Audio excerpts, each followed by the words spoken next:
सभी चिकित्सक गणों को नमस्कार। आज हम लोग चौथा फेज पढ़ रहे हैं, 5वीं class NHEH BSc free online education electrohomeopathy education program में।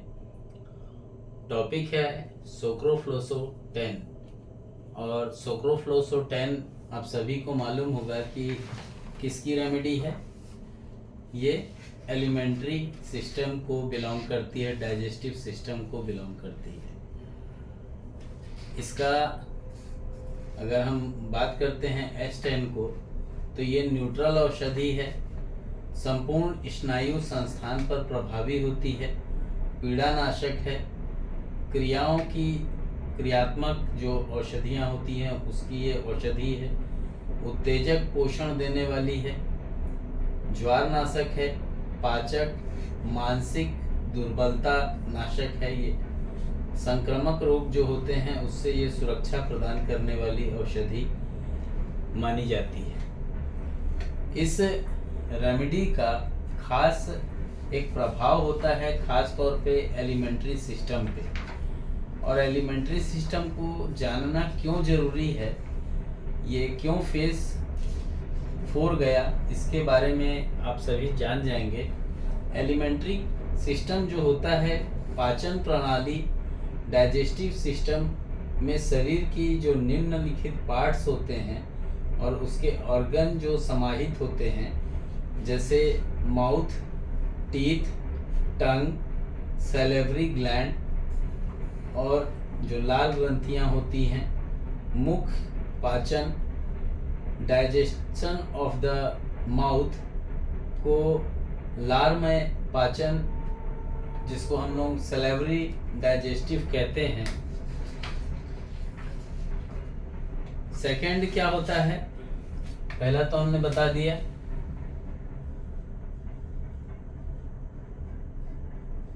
माउथ क्या है जानना जरूरी होता है। सेकंड टीथ, थर्ड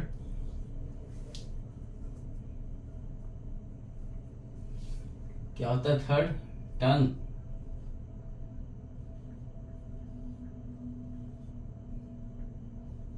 चौथा टंग के बाद क्या होगा, सैलिवरी ग्लैंड,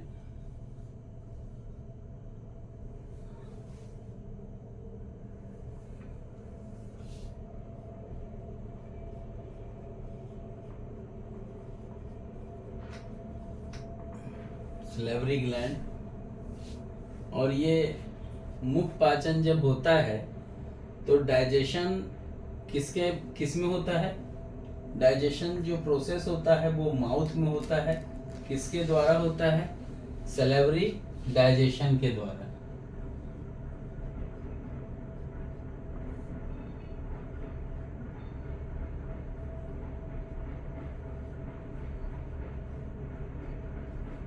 सैलिवरी डाइजेशन के द्वारा।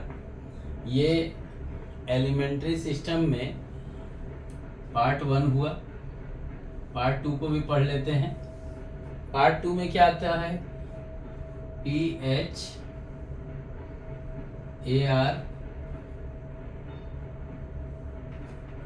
YNX। स्पेलिंग मिस्टेक नहीं होना चाहिए ना। इसका मतलब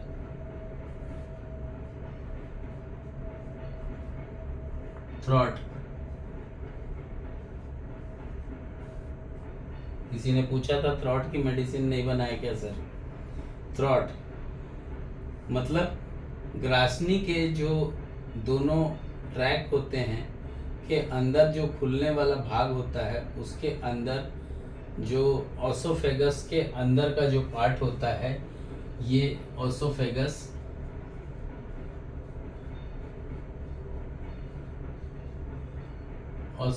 के अंदर का पार्ट होता है। तीसरा क्या होता है, तीसरा होता है ओसोफेगस।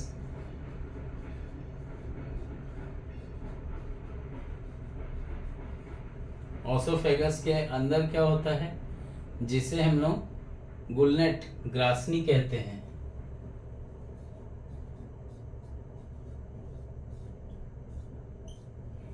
ग्रासनी कहते हैं जिसको हम लोग फूड पाइप, भोजन नली के नाम से भी जानते हैं। ये मैंने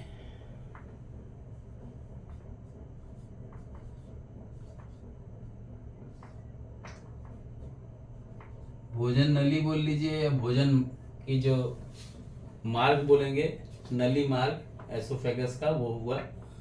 चौथे में आता है स्टोमक।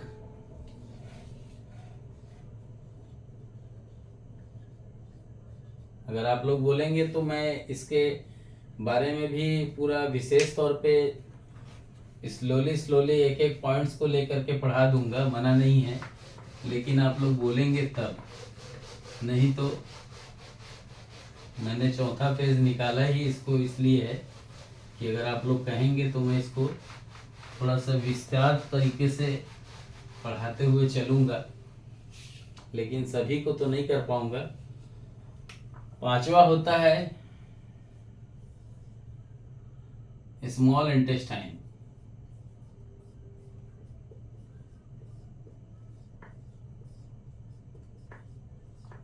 हम लोग सोप्रोफ्लोसो 10 पढ़ रहे हैं ना। चौथा होता है, पांचवा होता है स्मॉल इंटेस्टाइन, और इसमें 3 भाग होते हैं इसके। पहला, दूसरा, तीसरा, 3 भाग होते हैं इसमें। क्या क्या होता है? पहला जो होता है वो डिओडनम होता है।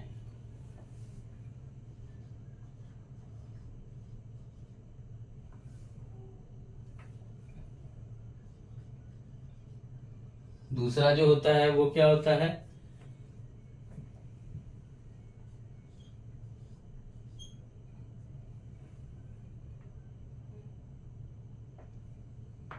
जिजुनम होता है।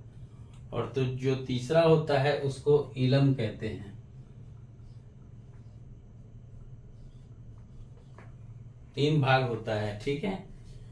छठा जो होता है इसको मैं मिटा देता हूं।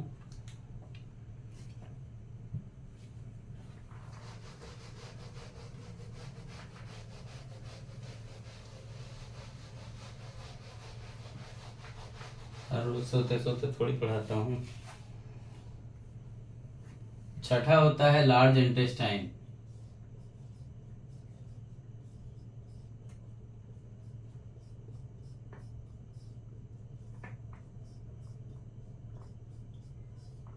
लार्ज इंटेस्टाइन, और लार्ज इंटेस्टाइन जो होता है ये 2 भाग में होता है। इसके 2 भाग होते हैं।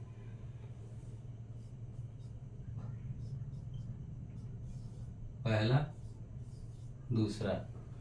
पहला भाग जो होता है इसको हम लोग क्या कहते हैं? कैकम। और उससे जुड़ी हुई जो चीजें होती हैं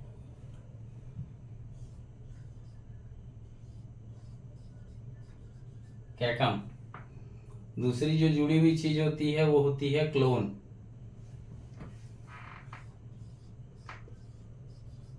क्लोन्स। और क्लोन्स जो होता है उसके आप सभी को मालूम होंगे 3 भाग होते हैं ये। 1, 2, 3। 3 भाग होते हैं। क्या क्या होते हैं? पहला होता है असेंडिंग,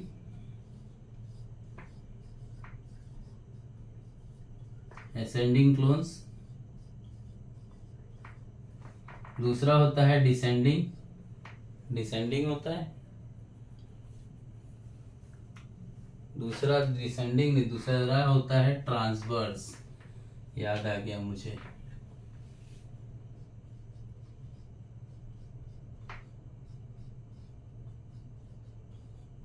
ट्रांसवर्स क्लोन्स। और तीसरा जो होता है वो होता है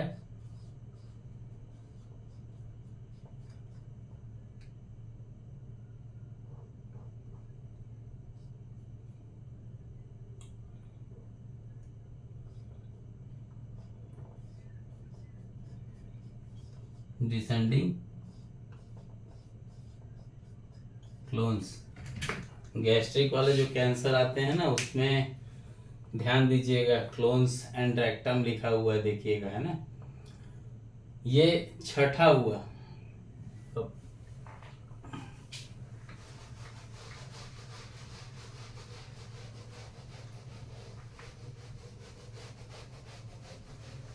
छह हो गए हैं।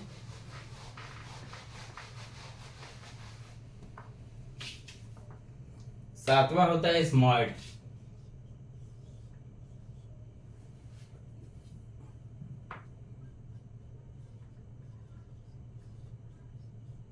सिग्मॉइड। आठवां जो होता है वो क्या होता है? रेक्टम। रेक्टम। नौवां जो होता है वो क्या होता है? एनस, या इसको हम लोग कह सकते हैं एनाल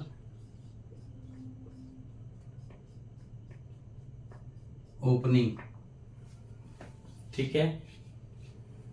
और तब बात आती है इलेक्ट्रोहोमोपैथी में, इसको जनरेटर पार्ट कहा जाता है उसकी। 9 पढ़ दिए। उसका भी रोल डाइजेस्टिव सिस्टम में होता है। 10वां लीवर। ठीक है।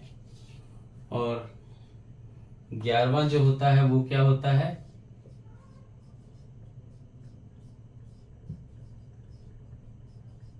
पैंक्रियास।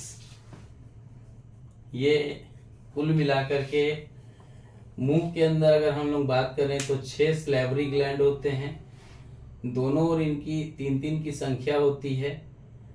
पहला जो होता है वो पैरोइड होता है, दूसरा जो होता है वो सबल्यूनल होता है, जो नीचे की स्थिति में रहता है। तीसरा जो होता है सब मैक्सिलरी, जो जो हेनु होता है, जो जॉ होता है, उसके नीचे स्थित रहती है ये। और समस्त जो श्रव पदार्थ होता है, जो सिक्रेशन होता है, वो आपस में घुल करके मिल करके लार के, मतलब जिसको हम सलाइवा कहते हैं, वो बनता है, जिसमें फर्मेंटेशन होता है। ये एक पाचक रस एंजाइम्स रहता है, और जिसे हम लोग, क्योंकि ये पढ़ना जरूरी है इसलिए मैंने इसको फेज अलग किया है, तो जिसमें पाइटीन कहते हैं, जिसे हम आहार के का सेवन करते हैं, उसमें से प्रमुखतः समस्त जो पौष्टिक प्रोटीन्स, फैट्स, कार्बोहाइड्रेट्स विद्यमान रहते हैं। जो कार्बोहाइड्रेट्स का जो अर्थ है वो विविध प्रकार के जो शर्करा जो भाग होते हैं, जो ऑल, मतलब हम कह सकते हैं इसको शुगर ऑफ ऑल काइंड्स। किंतु शरीर में जो मात्रा जो होती है वो एक प्रकार की शक्कर ही रहना चाहिए, जिसमें ग्लूकोज में ये बदल जाती है। अगर पाइथीन की बात करें, पाइलिन की बात करें, तो समस्त प्रकार के ग्लूकोज में ये बदल जाती है, और पी टाइलिन कार्बोहाइड्रेट्स को पचाने में सहायता प्रदान करती है, जिसका हम सेवन करते हैं। उसके बाद ये टोंगुल द्वारा आहार ग्रासनली के अंदर जाता है, तथा ग्रासनली द्वारा अमाशय के अंदर धकेल दिया जाता है, जहां पर वह विभिन्न प्रकार की ट्रैक एंजाइम्स से मिलता है। जो 10वां बोलना चाहिए, एक पॉइंट है, 10वां नहीं, एक पॉइंट है जिसको हम लोग, मैंने उसको भी मैं मिटा करके लिखना ही पसंद करूंगा, क्योंकि वो आप लोगों को ज़्यादा समझ में आता है।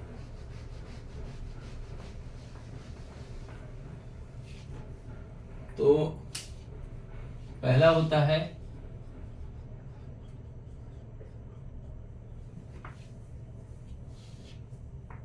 रेप्सिन होता है, पी आएगा बीच में। रेप्सिन होता है पहला, और दूसरा जो होता है वो क्या होता है? पेप्सिन,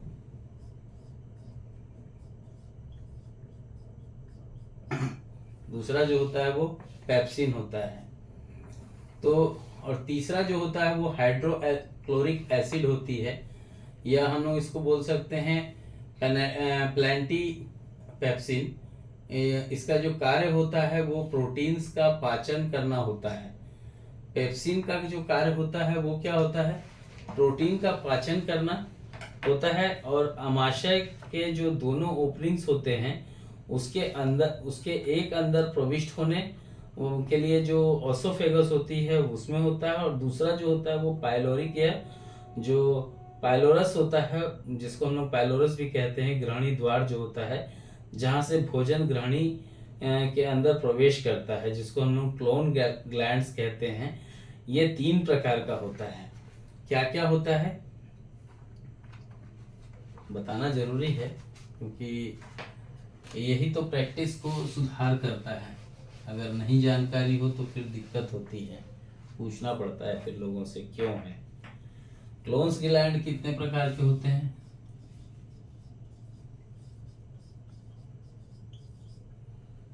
3 प्रकार के होते हैं, पहला, दूसरा, तीसरा। क्या क्या होते हैं?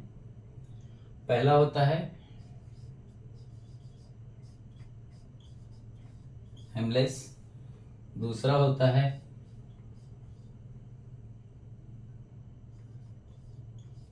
और तीसरा होता है ट्राइप्सिन।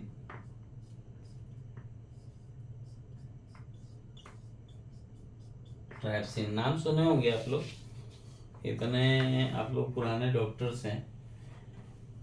उपरोक्त पाचक रस भी पाचन क्रिया में सहायक होते हैं, जिसमें से एक प्रोटीन पदार्थ से संबंध रखता है, दूसरा वसा से, और तीसरा कार्बोहाइड्रेट्स के द्वारा जो लीवर बाइल छोड़ता है, जिसका कार्य होता है सैपोनिफिकेशन करना, अर्थात भोजन पदार्थ जो होता है उसको भाग भाग बनाता है ये। और फैट जो होता है, जो वसा होता है, वो मेटाबॉलिज्म में सहायक होता है। जब जल आहार लार्ज इंटेस्टाइन के अंदर प्रवेश करता है तो इसमें से वह मात्र जल, सॉल्ट तथा ग्लूकोज को ही चूषण मतलब एब्जॉर्प्शन करता है। अब बात आती है जब इसकी, तो इसमें एक चीज का खास ध्यान रखिएगा, क्योंकि अगर मुंह की बात करेंगे तो मुंह हो जाएगा नेजल कैविटी, ध्यान देना होगा वहां पे। टंग्स हो गया, ओरल कैविटी हो गया, पटेला हो गया, सॉरी प्लेट हो गया, लिप्स है, जॉ है, ये माउथ के भाग हैं। फिर आपका फ्रेनेक्स है, एपिग्लॉटिस है, आपका लेरेनेक्स जो ओपनिंग होता है जिसको हम लोग फ्रेनेक्स कहते हैं, और लेरेनेक्स जो गर्दन और एसोफेगस का जो पार्ट होता है, ये सारे मुंह के अंदर आते हैं। और मुंह के लिए आप जब भी रेमेडी का चयन करते हैं तो आप लोग एस10 को भूल जाते हैं, जबकि एस10 बड़े भैया हैं माउथ में, और एस10 को भूल जाना मतलब बहुत बड़ी गलती व्यक्ति करता है। और एस10 का ज़्यादातर यूज़ अगर करते हैं आप तो बी, वर1, L1 और A2 के साथ किया जाता है, खासतौर पे माउथ के लिए जब आप यूज़ कर रहे हों।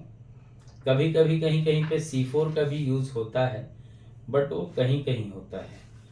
अगर हम लोग बात करते हैं, इसके लिए एक उदाहरण देना चाहूँगा, क्योंकि इसको अगर पढ़ने जाएंगे तो ये अलग अलग भाग में बहुत सारे हैं, और इसको अगर आप पढ़ना चाहते हैं तो इलेक्ट्रोहोम्योपैथी महाग्रंथ पार्ट 2 में मैंने S10 पर विशेष तौर पे एलिमेंट्री सिस्टम को एक्सप्लेन किया है। 38 रेमेडीज के द्वारा जो उसका ट्रीटमेंट हो सकता है, होना चाहिए, जिससे रिजल्ट परफेक्शन पे आते हैं, उसकी जानकारी लिखी है, उसका एक परिचय लिखा है। फिर परिचय के बाद EHX लिखा है, जो कि इलेक्ट्रोहोम्योपैथी रेमेडी लेने का जो मेथड होता है। तो जो रेमेडीज़ के द्वारा लिखी गई है उसी के अनुसार है। इसमें क्या क्या डिजीज़ के हैं मैं थोड़ा सा उसके बारे में आप लोगों को एक्सप्लेन कर देता हूँ, बोल देता हूँ, तो अच्छा रहेगा। जैसे पहला है माउथ, दूसरा है टीथ, तीसरा है पायरिया, ठीक है। चौथा है टूथ ब्लेज्म, पांचवा है टूथ एक टूथ पेन, छठा है मसूड़े की सूजन जिसको जिंजीवाइटिस कहते हैं, सातवां है स्लेवरी ग्लैंड, आठवां है म्यूकस मेम्ब्रेन, नौवां है पालेट, 10वां है उल्वा, 11वां है नेक, 12वां है फ्रेनेक्स, 13वां है लेरेंजिक्स, 14वां है एडिनॉइड्स, 5वां है टॉन्सिल, 15वां है टॉन्सिल, 16वां है फ्रेंजाइटिस, 17वां है लेरेंजाइटिस, 18वां है स्टोमक पेन और स्पेस्मोडिक पेन, 19वां है एनोरेक्सिया, 20वां है डिस्पेप्सिया, 21वां है स्टोमेटाइटिस, 22वां है हार्ट बर्न छाती की जलन, 23वां है कॉन्स्टिपेशन, 24वां है डायरिया बार बार आने वाला जो दस्त होता है, 25वां है डिसेंट्री, 26वां है गैस्ट्रेल्जिया या इंटेस्टाइनल कॉलिक कहिए या एंट्रेल्जिया कहिए। इसके अलावा में इंटेस्टाइनल कॉलिक पेन भी इसको कहते हैं, स्पेस्मोडिक पेन जो होता है उसे भी कहते हैं, इसी डिजीज़ के नाम से जाना जाता है इसको। गैस्ट्राइटिस है, इरिटेबल बॉयल सिंड्रोम है, एसोफेगस अल्सर है, जॉन्डिस है, सिरोसिस ऑफ लीवर है, एसाइटिस है, पेप्टिक अल्सर है, डिओडनल अल्सर है, एनलार्जमेंट ऑफ लीवर और हेपेटोमेगली है, कोलेसिस्टिक जिसको पित्ताशय शोथ कहते हैं गॉल ब्लैडर का वो है, बाइलरी कैलकुलस या जिसको हम लोग कोलेथेसिस कहते हैं जो जिसको हम लोग गॉल ब्लैडर स्टोन कहते हैं उसकी डिजीज़, और अंत में इसमें एक डिजीज़ है फाइमोसिस जो पेनिस के ऊपर चमड़ी चढ़ जाती है वो है, और उसके बाद अंत में एक हाइड्रोसिल के बारे में भी मैंने इसमें लिखा है। तो ये इस तरीके से ये जो रेमेडी है ये टोटल S10 एलिमेंट्री सिस्टम के ऊपर काम करती है। ये एक न्यूट्रल औषधि है, संपूर्ण स्नायु संस्थान पर ये प्रभावी होती है, पीड़ानाशक है, क्रियात्मक औषधि के तौर पे भी जाना जाता है इसे, उत्तेजक पोषण देने वाली, ज्वारनाशक, पाचन मानसिक दुर्बलता नाशक, संक्रामक रोगों से सुरक्षा प्रदान करने वाली ये रेमेडी मानी जाती है। इसके अलावा में इस रेमेडी की कुछ विशेषता हैं जिसको मैं बिल्कुल बताना चाहूँगा, क्योंकि ये क्लास कुछ ज़्यादा लंबी हो गई मुझे ऐसा लगता है। सोप्रोफ्लोसो ग्रुप की ये 7वीं रेमेडी है। इसका प्रभाव अत्यंत गहरा और घृण होता है, क्योंकि इसमें कुछ ऐसे प्लांट मिले हुए हैं जो नर्व फाइबर पर प्रभावी होते हैं, परंतु सर्वप्रथम ये इंटेस्टाइन पर क्रिया करती है, जिसके बाद अगर इसके साथ में हम लोग बात करते हैं तो S10 के बाद S1 के बाद अगर हम लोग स्टोमक की बात करते हैं तो ये डिओडनम से इसका कार्य क्षेत्र प्रारंभ होता है। S10 की बात कर रहा हूँ, S1 की नहीं, S10 की बात कर रहा हूँ। अच्छा कर रहा है। S10 के बाद मतलब स्टोमक के आगे डिओडनम से इसका कार्यक्षेत्र प्रारंभ हो जाता है, अतः चाइम के डिओडनम के अंदर पैंक्रियाटिक जूस और बाइल जूस के मिश्रित होने पर जो भोजन की एसिडिक माध्यम से क्षारीय माध्यम में परिवर्तित होकर वशीय पदार्थ का पाचन शुरू करता है, तो वसा के पूर्ण पाचन में हमें ऊर्जा मिलती है, वो आंतरिक अंगों को वशीय पदार्थ से प्रोटेक्शन मिलता है, और इन क्रियाओं को सुचारू रूप से चलाने के लिए हमारे शरीर के लिए अत्यंत आवश्यक होता है S10 के द्वारा प्राप्त तत्व इंटेस्टाइन की क्रियाविधि में आई कमियों को दूर कर उन्हें सामान्य करने की क्षमता रखते हैं। S10 में एक अत्यंत महत्वपूर्ण गुण होता है, अगर महामारी से बचाव अर्थात किसी भी प्रकार का कोई रोग है, यदि वो महामारी का रूप लेकर जन समुदाय से अधिक लोगों को रोगग्रस्त कर रहा होता है, तो वहाँ पर S10 से शीघ्रता से और विश्वासप्रद लाभ प्राप्त किया जा सकता है। और यही कारण था कि जब कोरोना के टाइम हमने जब रेमेडी बनाई तो S10 का उपयोग हमने उसमें बहुत याद किया। S10 से शीघ्रता से विवादप्रद लाभ प्राप्त किया जा सकता है। S10 की इसी गुण से अगर हम बात करते हैं तो मेटी जी ने अपने समय में जापान देश में जो एक रोग फैला था कोलेरा, उसका बीमारी का अंत करके अधिक से अधिक लोगों को उपचार कर उन्होंने स्वस्थता प्रदान की थी। साथ ही आपने अपने आप को सुरक्षित रखा, इसलिए जापानी लोग S10 को अपनी स्थानीय भाषा में गायपून कहते हैं, जिसका अर्थ होता है जीवन देने वाली। S10 लसिका वाहिनी और पाचन तंत्र, स्पाइनल नर्व, वेगस नर्व, वात सूत्र, मस्तिष्क इत्यादि अंगों पर मुख्य प्रभाव रखती है। इसे जायपून के नाम से भी जाना जाता है। तो आज की क्लास आप लोगों को कैसी लगी मुझे ज़रूर बताइएगा, क्योंकि जो आप लोग चाह रहे हैं S10 को लेकर के, तो S10 को लेकर के मैंने कोई फॉर्मूला भी देना चाहिए था क्या आप लोगों को?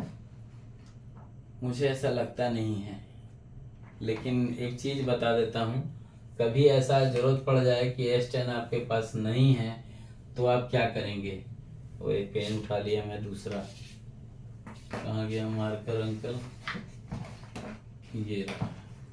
तो उस कंडीशन में F1 प्लस S5 मिला लीजिएगा।